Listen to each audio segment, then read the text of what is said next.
ನಮ್ಮ ಮಾವಿನಕಾಯಿ ಅಥವಾ ಮಾವಿನ ಹಣ್ಣು ಸೀಸನ್ ಮುಗಿಯೋಷ್ಟರಲ್ಲಿ ಇದನ್ನು ಮಾಡ್ಕೊಳ್ಳಿ. ನಾನು ಮಾವಿನಕಾಯಿ ಉಪಯೋಗಿಸ್ಕೊಂಡು ಗುಳಂಬ ಮಾಡ್ಕೊಂಡಿದ್ದೀನಿ, ಹಾಗೆ ಪಾಪಡ್ ರೀತಿ ಮಾಡ್ಕೊಂಡಿದ್ದೀನಿ. ಇದು ಮಾವಿನ ಹಣ್ಣಿಂದ ಮಾಡಿರೋದು, ಮಾವಿನಕಾಯಿನಲ್ಲಿ ಕೂಡ ಮಾಡಬಹುದು, ತುಂಬ ರುಚಿಯಾಗಿರುತ್ತೆ. ನಾನು ಮಾವಿನ ಹಣ್ಣು ಜಾಸ್ತಿ ಇದರಿಂದ ಹಣ್ಣನ್ನೇ ಉಪಯೋಗಿಸ್ಕೊಂಡಿದ್ದೀನಿ. ಹಾಗೆ ಹೋಳಿಗೆ ಕೂಡ ಮಾಡಿದ್ದೀನಿ. ಹೋಳಿಗೆ ಅಂತೂ ಎಷ್ಟು ಸಕ್ಕತ್ತಾಗಿದೆ ಗೊತ್ತಾ. ನಿಮಗೆ ಮಾವಿನ ಹಣ್ಣು ಎಲ್ಲ ಸೀಸನಲ್ಲೂ ಸಿಗಲ್ಲ, ಸ್ಟೋರ್ ಮಾಡೋದು ಕೂಡ ಕಷ್ಟ ಆಗುತ್ತೆ. ಹೋಳಿಗೆ ಕೂಡ ಒಂದು ಸಲ ಮಾಡಿ ರುಚಿ ನೋಡಿಬಿಡಿ. ಹಾಗೆ ಮೈಸೂರು ಪಾಕು, ಇದಂತೂ ಎಕ್ಸ್ಟ್ರಾರ್ಡಿನರಿ ಅಂತ ಹೇಳ್ಬೋದು. ಸಖತ್ತಾಗಿದೆ ಟೇಸ್ಟು. ನಾನು ಕೂಡ ಫಸ್ಟ್ ಟೈಮೇ ಮಾಡಿದ್ದು, ಬೇರೆಯವರು ವಿಡಿಯೋ ನೋಡ್ಕೊಂಡೇ ಮಾಡಿದ್ದು. ತುಂಬ ಚೆನ್ನಾಗಿದೆ. ಮಾವಿನ ಹಣ್ಣು ನಮ್ಮ ಮರದಲ್ಲೇ ಇದ್ದರೂ ನಾವೇ ಬೆಳೆದ್ರೂ ಕೂಡ ಬರೀ ಕಟ್ ಮಾಡಿ ತಿನ್ನೋದ್ರಲ್ಲೇ ಸಾಕಾಗಿರುತ್ತೆ, ಅಥವಾ ಅವನ್ನ ನೋಡಿ ವೇಸ್ಟ್ ಆಗೋದೆಲ್ಲ ನೋಡಿನೇ ಬೇಜಾರಾಗುತ್ತೆ. ಬರೀ ತಿನ್ನೋದು ಬಿಟ್ಟರೆ ಬೇರೆ ಏನೂ ರೆಸಿಪಿ ಮಾಡಲ್ಲ, ಅಥವಾ ಬರೀ ಜ್ಯೂಸ್ ಏನಾದ್ರು ಮಾಡ್ಕೊಂಡು ಕುಡ್ಕೊಳ್ತೀವಿ. ನೋಡಿ, ತೋತಾಪುರಿ ಮಾವಿನಕಾಯಿ ಉಪಯೋಗಿಸ್ಕೊಂಡು ಗುಳಂಬ ಅಥವಾ ಜಾಮ್ ಮಾಡೋದು ಹೇಳ್ಕೊಟ್ಟಿದ್ದೀನಿ. ಪೂರ್ತಿ ಡೀಟೇಲ್ ವಿಡಿಯೋ ಬೇಕಂದರೆ ರಾಣಿ ಸ್ವಯಂ ಕಲೆಗೆ ಯೂಟ್ಯೂಬ್ ಚಾನಲ್ನಲ್ಲಿದೆ, ಅಲ್ಲಿ ನೀವು ಹೋಗಿ ಸರ್ಚ್ ಮಾಡಬಹುದು. ಎಲ್ಲ ವೀಡಿಯೋಗಳ ಲಿಂಕ್ ಕೂಡ ನಿಮ್ಗೆ ಅಲ್ಲಿ ಸಿಗುತ್ತೆ.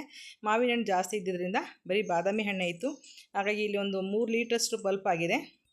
ಅದನ್ನು 2 ಭಾಗ ಮಾಡಿಕೊಂಡು ಒಂದು ಪಾಪಡ್ ಮಾಡೋಣ ಅಂಥೇಳಿ ಹಣ್ಣಿನಲ್ಲೇ ಪಾಪಡ್ ಮಾಡ್ತೀನಿ. ಮಾವಿನಕಾಯಿನಲ್ಲಿ ಕೂಡ ನೀವು ಈ ರೀತಿ ಪಾಪಡ್ ರೆಸಿಪಿ ಮಾಡಬಹುದು. ಇದು 2 ದಿನ ಬಿಸಿಲಲ್ಲಿ ಒಣಗಿಸಿದ್ರೆ ಕಟ್ ಮಾಡಿ ಇಟ್ಕೊಂಡು ಇದು ವರ್ಷ ತನಕ ಸ್ಟೋರ್ ಮಾಡಬಹುದು. ಡ್ಯಾಮೇಜ್ ಏನೂ ಆಗೋಲ್ಲ, ತುಂಬ ರುಚಿಯಾಗಿರುತ್ತೆ. ಎಲ್ಲೂ ನೀರು ಹಾಕೋ ಅವಶ್ಯಕತೆ ಇಲ್ಲ, ಎಲ್ಲೂ ನೀರನ್ನು ಬಳಸೋಕ್ಕೆ ಹೋಗಬೇಡಿ. ಇದು ಇನ್ನು ಅರ್ಧ ಏನು ಮಿಕ್ಕಿತ್ತು ಪಲ್ಪು, ಆ ಪಲ್ಪಲ್ಲಿ ಮಾವಿನ ಹಣ್ಣಿನ ಹೂರಣ ಮಾಡಿಕೊಂಡು ಅದನ್ನು ಒಬ್ಬಟ್ಟು ರೀತಿ ಮಾಡ್ಕೊಂಡಿದ್ದೀನಿ. ಒಬ್ಬಟ್ಟು ಅಷ್ಟೇ ಸಕ್ಕತ್ತಾಗಿದೆ. ಬೇಳೆ ಒಬ್ಬಟ್ಟಿಗಿಂತ ತುಂಬ ರುಚಿಯಾಗಿದೆ, ಡಿಫ್ರೆಂಟಾಗಿದೆ. ಯಾಕೆಂದರೆ ತಿಂದ ತಕ್ಷಣ ನಮಗೆ ಮಾವಿನ ಹಣ್ಣು ನೀವು ಯಾವ ಹಣ್ಣು ಹಾಕಿರ್ತೀರ ಅದ್ರದ್ದು ಸ್ವಾದ ಸಿಗುತ್ತೆ. ಇದನ್ನು ತುಪ್ಪದ ಜೊತೆ ತಿನ್ನಬೇಕು, ತುಂಬ ರುಚಿಯಾಗಿರುತ್ತೆ. ಈ ಹೋಳಿಗೆ ಕೂಡ ಎಲ್ಲ ರೆಡಿ ಮಾಡಿಟ್ಟು ಒಂದು 4 ದಿನ ಆಗಿತ್ತು.